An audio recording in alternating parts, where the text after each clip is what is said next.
Je crois que je ne vous apprends rien en vous disant qu'aujourd'hui, c'est la Pentecôte.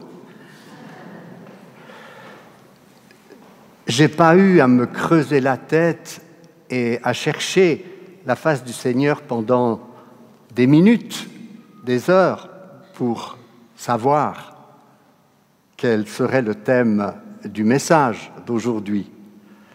Alors j'ai intitulé mon message « Les fruits de la Pentecôte ». Et je vous invite à lire avec moi dans Actes 1, les versets 1 à 8. « Théophile, j'ai parlé dans mon premier livre de tout ce que Jésus a commencé de faire et d'enseigner jusqu'au jour où il fut enlevé au ciel, après avoir donné ses ordres par le Saint-Esprit aux apôtres qu'il avait choisis. C'est à eux aussi qu'avec plusieurs preuves, il se présenta vivant, après avoir souffert, et leur apparut pendant 40 jours en parlant de ce qui concerne le royaume de Dieu. Comme il se trouvait avec eux, il leur recommanda de ne pas s'éloigner de Jérusalem, mais d'attendre la promesse du Père dont, leur dit-il, vous m'avez entendu parler. Car Jean a baptisé d'eau, mais vous, dans peu de jours, vous serez baptisés d'Esprit Saint. Eux donc, réunis, demandèrent « Seigneur, est-ce en ce temps que tu rétabliras le royaume pour Israël ?» Il leur répondit, « Ce n'est pas à vous de connaître les temps ou les moments que le Père a fixés de sa propre autorité, mais vous recevrez une puissance, celle du Saint-Esprit survenant sur vous, et vous serez mes témoins à Jérusalem, dans toute la Judée, dans la Samarie et jusqu'aux extrémités de la terre. » Après avoir dit cela, il fut élevé pendant qu'ils le regardaient, et une nuée le déroba à leurs yeux.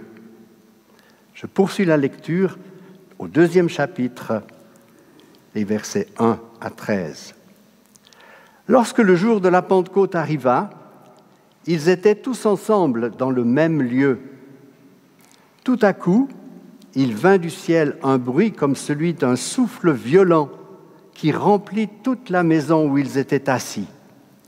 Des langues qui semblaient de feu et qui se séparaient les unes des autres leur apparurent. Elles se posèrent sur chacun d'eux. Ils furent tous remplis d'Esprit Saint et se mirent à parler en d'autres langues selon que l'Esprit leur donnait de s'exprimer. Or, il y avait en séjour à Jérusalem des Juifs pieux venus de toutes les nations qui sont sous le ciel. Au bruit qui se produisit, la multitude accourut et fut bouleversée parce que chacun les entendait parler dans sa propre langue. Ils étaient hors d'eux-mêmes et dans l'admiration, et ils disaient « Voici, ces gens qui parlent, ne sont-ils pas tous galiléens ?» C'est-à-dire des gens un peu du Nord, un peu retardés, un peu, pas très éclairés. Comment les entendons-nous chacun dans notre propre langue maternelle ? Parthes, Mèdes, Élamites, ceux qui habitent la Mésopotamie, la Judée, la Cappadoce, le Pont, l'Asie, la Phrygie, la Pamphylie, l'Égypte, le territoire de la Libye voisine de Cyrène, et ceux qui sont venus de Rome, juifs et prosélytes, crétois et arabes, nous les entendons parler dans nos langues des merveilles de Dieu. Tous étaient hors d'eux-mêmes et perplexes et se disaient les uns aux autres « Que veut dire ceci ?» Mais d'autres se moquaient et disaient « Ils sont pleins de vin doux. »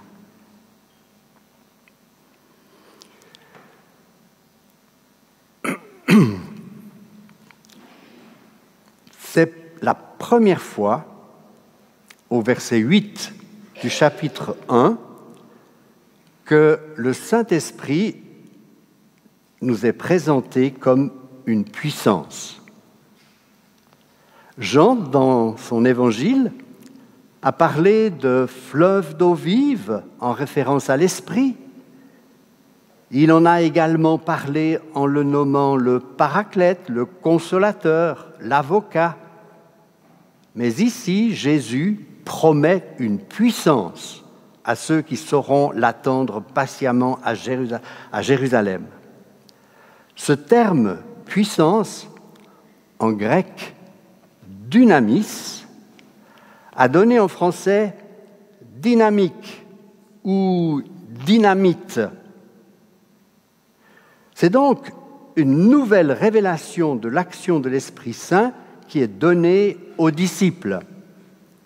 Vous recevrez une puissance, vous recevrez une dynamite, vous recevrez quelque chose de très, très puissant. Et cette puissance va être si efficace qu'en moins d'une génération, le christianisme sera répandu dans tout le bassin méditerranéen et même au-delà, en Mésopotamie, en Irak actuel. Et de nombreuses communautés verront le jour, et la Bible nous dit que chaque jour, le Seigneur ajoutait à l'Église ceux qui acceptaient le message de l'Évangile. La prédication sera accompagnée de signes, de prodiges et de miracles pour attester la vérité de l'Évangile. Et les apôtres, grâce à ce revêtement de puissance, feront preuve de courage, d'audace, et ils seront animés d'une foi extraordinaire. Tout ça est le résultat de cette puissance, de cette dynamite déversée sur eux en ce jour de Pentecôte. Car ils vont obéir à l'ordre du Seigneur d'aller annoncer la bonne nouvelle, d'abord à Jérusalem, puis en Judée, en Samarie et finalement jusqu'aux extrémités de la terre. On peut remarquer que tout réveil dans l'histoire de l'Église, presque 20 siècles, presque 20 siècles, tout réveil dans l'histoire de l'Église au cours des siècles a été le fruit de cette obéissance à aller prêcher l'Évangile dans la puissance de l'Esprit. Et quand l'Église se lève pour entrer dans son appel à aller, à sortir vers les incroyants, alors la puissance de l'Esprit est accordée pour confirmer la prédication de la bonne nouvelle. C'est en se levant et en allant vers les perdus que les signes, les miracles et les prodiges prennent place et que le Seigneur se plaît à honorer sa parole. Je suis certain que si nous avions le double de l'auditoire de ce matin en personnes inconverties qui ont des besoins spécifiques et qu'on prie pour eux, après leur avoir apporté un message de foi, d'espérance, de salut, je suis convaincu que le Seigneur agirait. Il se plaît à agir là où des incroyants, des non-convertis sont présents. C'est l'authentification du message de l'Évangile. C'est l'authentification de la prédication que le Seigneur se plaît à confirmer quand il y a au milieu de nous des inconvertis. Que s'est-il donc passé lors de cette première Pentecôte chrétienne?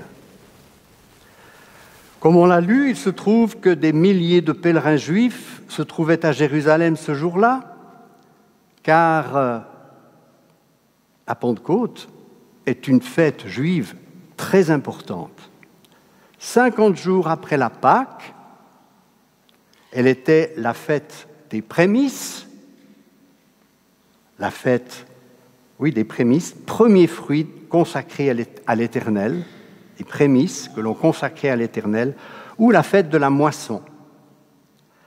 Les rabbins ont ajouté un sens supplémentaire à cette fête, puisqu'ils célèbrent également, lors de cette Pentecôte, ils rappellent le don de la loi au Sinaï et de l'alliance de Dieu avec son peuple. Et c'est en raison de cette fête importante que tous ces pèlerins sont montés à Jérusalem. En résumé, pour parler en français actuel, eh bien, ils venaient de... Excusez-moi. Ils venaient de la Turquie, de la Grèce actuelle, de l'Irak, de la Syrie, de l'Égypte, de la Libye, de Crète, de Rome et même d'Arabie. Voyez tous ces Juifs qui avaient été dispersés, ou qui se sont dispersés, les deux, eh bien, viennent à Jérusalem, viennent pour ce grand rassemblement, viennent pour célébrer cette fête. Et c'est au milieu de cette foule polyglotte, parlant je ne sais combien de langues différentes, que le Saint-Esprit descend et permet aux disciples de parler ces langues contemporaines à ces gens-là. Ce n'est pas la glossolalie telle qu'on la connaît actuellement. Ce jour de Pentecôte, les disciples parlent en langue, mais des langues connues. Un miracle extraordinaire. La glossolalie, s'il n'y a pas d'interprète, on ne comprend rien. Mais quand vous êtes au milieu d'une foule hétéroclite qui vient d'un peu tous les pays et que subitement vous entendez des gens qui s'expriment dans votre propre langue et qui parlent des merveilles de Dieu, j'aime autant vous dire que vous commencez à ouvrir les oreilles, hein? Et c'est ce qui s'est passé. C'est ce qui s'est passé. À 9h, même avant 9h du matin, un bruit vint du ciel comme un vent violent. Ils se mettent à souffler et à remplir toute la maison où ils se trouvaient, les 120 disciples. Et ils virent apparaître des langues pareilles à des flammes de feu qui se séparèrent et se posèrent sur chacun d'eux. Et puis, ils furent tous remplis du Saint-Esprit et se mirent à parler en d'autres langues selon que l'Esprit leur donnait de s'exprimer. Souvent, dans l'Ancien Testament, le vent est associé à la présence de Dieu. Le mot que Luc emploie ici, dans les Actes, est utilisé dans la traduction de l'Ancien Testament en grec, qu'on appelle la Septante. Ce mot est employé pour désigner le souffle créateur de Dieu. C'est intéressant. Luc emploie un terme qui signifie, pour le vent, souffle créateur de Dieu. Tout comme Dieu insuffla dans les narines du premier homme, Adam, un souffle de vie pour qu'il devienne un être vivant, ainsi le vent de l'esprit de Pentecôte souffla puissamment ce jour-là pour que l'embryon de l'Église devienne une communauté vivante. Le vent est là. Donne le souffle à cet embryon d'Église. Et le feu est aussi là. Il est le symbole de la présence de Dieu. C'est un feu aussi purificateur. Quand Moïse a vu le buisson ardent dans le désert, c'était le signe de la présence de Dieu. Le feu est souvent le signe de la présence de Dieu dans l'Ancien Testament. Mais le phénomène le plus étrange qui s'est passé ce jour-là reste la manière dont l'Esprit s'est exprimé par des langues étrangères, parlées par des hommes et des femmes ne les ayant jamais apprises et qui annonçaient les merveilles de Dieu. Ça, c'est vraiment le miracle extraordinaire.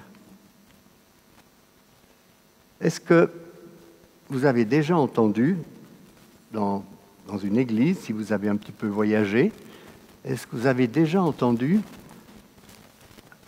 un message donné dans une langue qui a été reconnue par un membre de l'église ou un visiteur? Ça vous est jamais arrivé? Non? Ça arrive quelquefois. Et je me souviens de mon maître de stage à Marseille, le pasteur Vivier, qui nous racontait cette anecdote. Dans l'église où il était pasteur en Avignon, il y avait une dame qui, presque tous les dimanches, apportait un message dans une langue. Et finalement, c'était devenu comme une espèce de routine et ça a exaspéré un petit peu le pasteur d'avoir toujours la même personne qui parle toujours en langue. Il disait, c'est étrange d'entendre toujours cette même personne.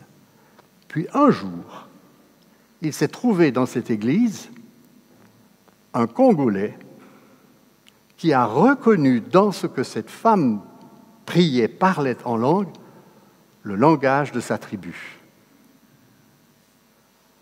Et après le culte, il est venu dire, mais où est-ce que cette dame a appris mon dialecte?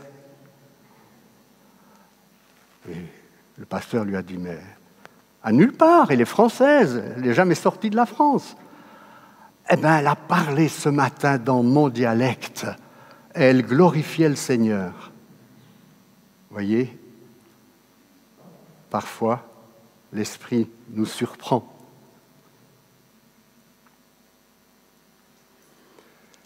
Les langues comprises par les Juifs ce jour-là de tout le monde antique montrent que la nouvelle tâche de l'Église sera de renverser le cours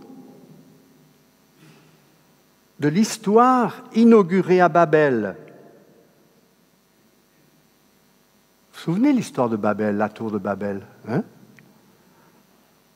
Quand Dieu a fait tomber cette tour et a dispersé tous les gens en leur donnant un langage différent, ce qui fait qu'ils ne pouvaient plus communiquer entre eux. Babel, c'est le signe de l'orgueil. On veut monter jusqu'au ciel et peut-être même aller plus haut que le ciel pour défier Dieu. Dieu a rabaissé et il a dispersé ces gens en leur donnant un autre langage à chacun, ce qui fait qu'ils ne pouvaient plus se comprendre et ils ne pouvaient plus poursuivre la construction de la tour de Babel. Donc la tâche de l'Église, ce jour de Pentecôte, sera de renverser le cours de cette histoire inaugurée à Babel et de pouvoir proclamer aux hommes de toute langue la bonne nouvelle du salut en Jésus-Christ. À Babel, Dieu est descendu et a confondu les langages afin qu'ils n'entendent plus la langue des uns et des autres. à la Pentecôte, Dieu redescend dans le Saint-Esprit pour que, malgré la diversité des langues qui subsistera, les hommes arrivent à se comprendre à nouveau. L'Esprit, donc, crée l'unité entre les hommes de langues différentes. L'Esprit a pour tâche de les unir dans l'adoration et la prière. Est-ce que vous avez déjà assisté à un culte dans une autre langue que le français? Vous êtes allé dans une église où on prêchait en espagnol, en anglais, en chinois, en tout ce que vous voulez. Ça vous est arrivé d'aller dans des églises où c'était une autre langue que le français?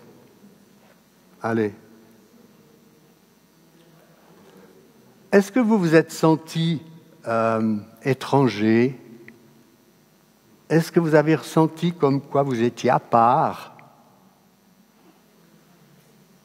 Non, en tout cas, moi jamais. Il y a l'Esprit qui nous unit, même si on ne se comprend pas.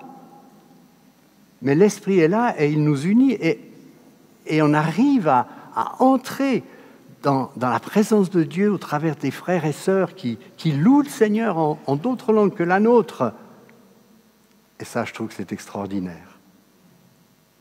L'Esprit qui unit, qui est plus fort que la barrière des langues. L'Esprit qui nous unit. Ça, c'est merveilleux. J'ai été au Vietnam il y a déjà bien des années, quand le Vietnam était fermé. Je suis parti là-bas envoyé par un pasteur qui avait des ouvertures. Et il m'a envoyé dans un endroit où on est venu me chercher à l'aéroport.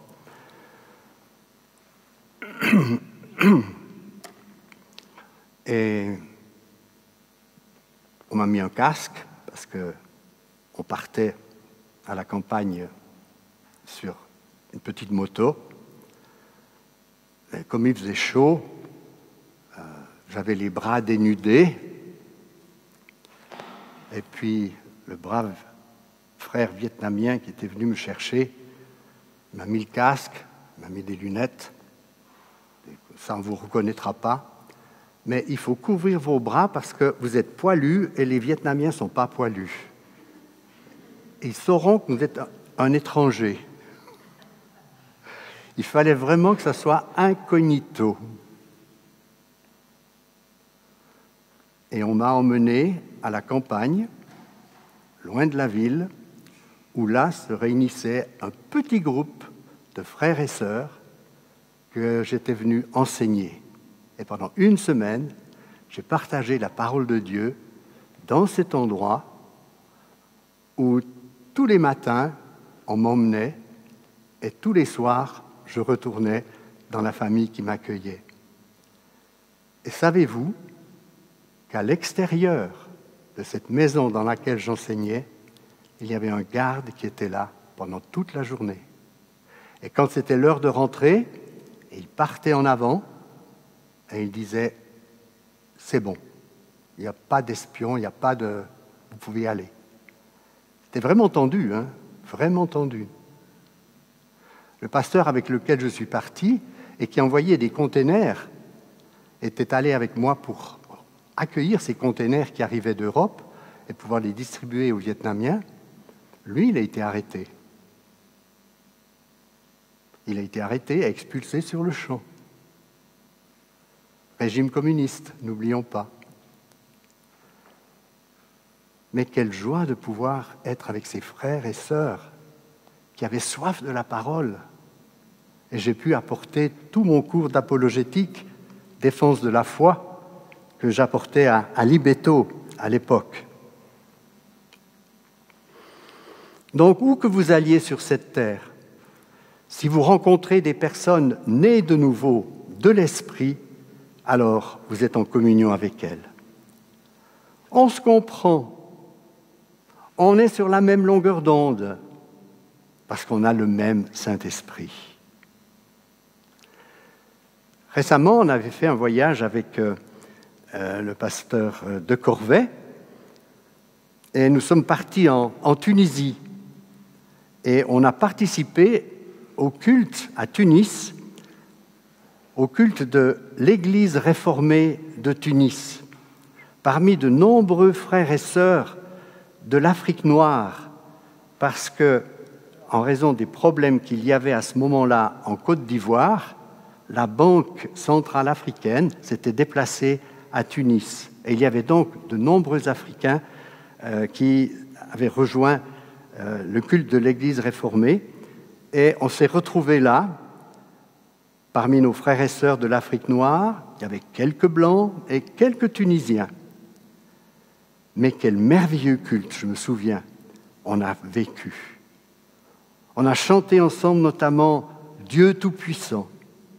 Et j'aime autant vous dire que dans ce temple protestant à Tunis, qui était plein, chanter « Dieu Tout-Puissant » en terre musulmane, ah, ça c'était beau, ça c'était une victoire.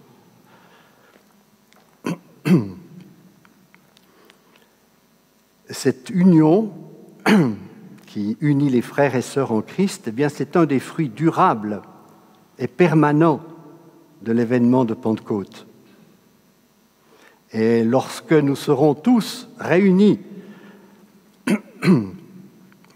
devant le trône de l'agneau, d'une seule voix et dans une seule langue, nous chanterons « Tu es digne de prendre le livre et d'en briser les sceaux, car tu as été mis à mort, et par ta mort, tu as racheté pour Dieu des hommes de toute tribu, de toute langue, de tout peuple et de toute nation. Tu as fait d'eux un royaume de prêtres pour servir notre Dieu, et ils régneront sur la terre. » Ah, quel moment! Quel moment! J'anticipe ce moment.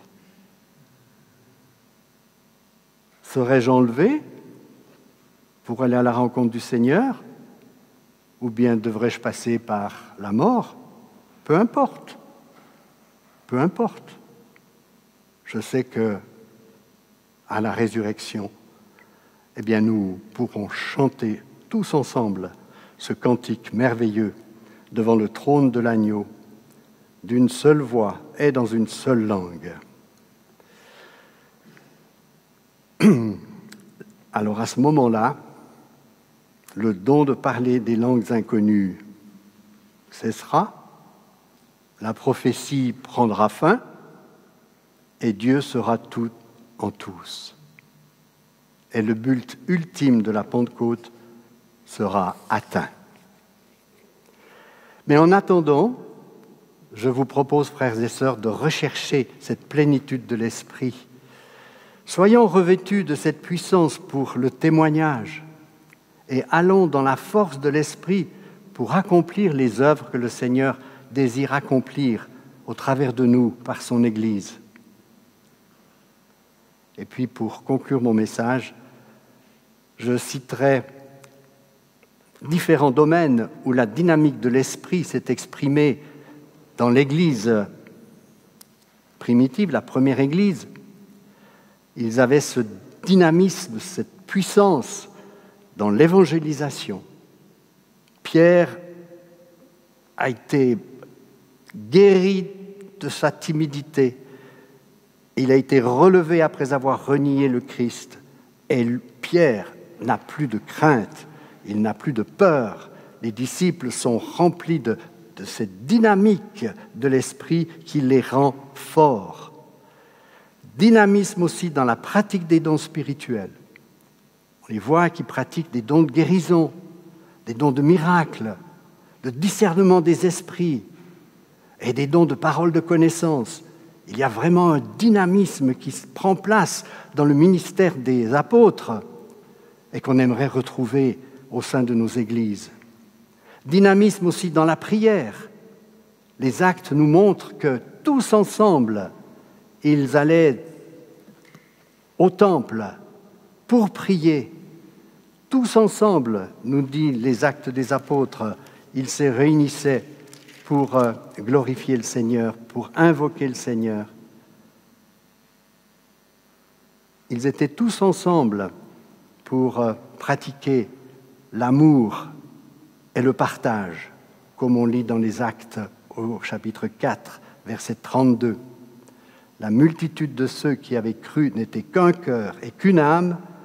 Nul ne disait que ses biens lui appartiennent en propre, mais tout était commun entre eux. Il y avait donc là un dynamisme dans la pratique de l'amour et du partage. Dynamisme dans la prière. Acte 4, 24. Lorsqu'ils eurent entendu d'un commun accord, ils élevèrent la voix vers Dieu et dirent « Maître, toi qui as fait le ciel et la terre, la mer et tout ce qui s'y trouve, c'est toi qui as dit par l'Esprit Saint de la bouche de notre Père, ton serviteur David, etc. etc. » Donc on voit que l'Esprit Saint qui est répandu apporte ce dynamisme, cette puissance que Dieu veut nous accorder à nouveau. Elle est encore à notre disposition aujourd'hui, cette puissance de l'Esprit. Laissons-nous saisir par l'Esprit, mais n'utilisons jamais la puissance de l'Esprit, mais laissons-nous utiliser par lui. Je ne sais pas si vous voyez la différence. Ne pas utiliser la puissance, mais se laisser utiliser par cette puissance. Et Seigneur, nous voulons rechercher ta face, rechercher ta présence et te prier que durant cette fin de culte, tu nous visites tous,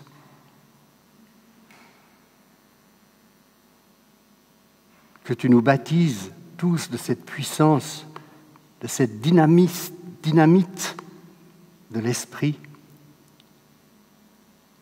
que tu renouvelles ton onction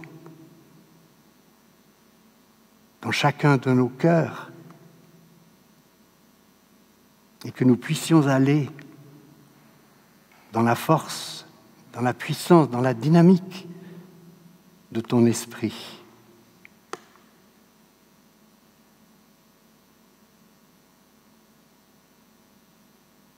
Seigneur, vois notre sécheresse spirituelle et viens nous immerger, nous donner un bain nouveau dans ton Esprit Saint, pour mieux aimer, pour mieux évangéliser, pour mieux te servir. Au nom de Jésus. Amen.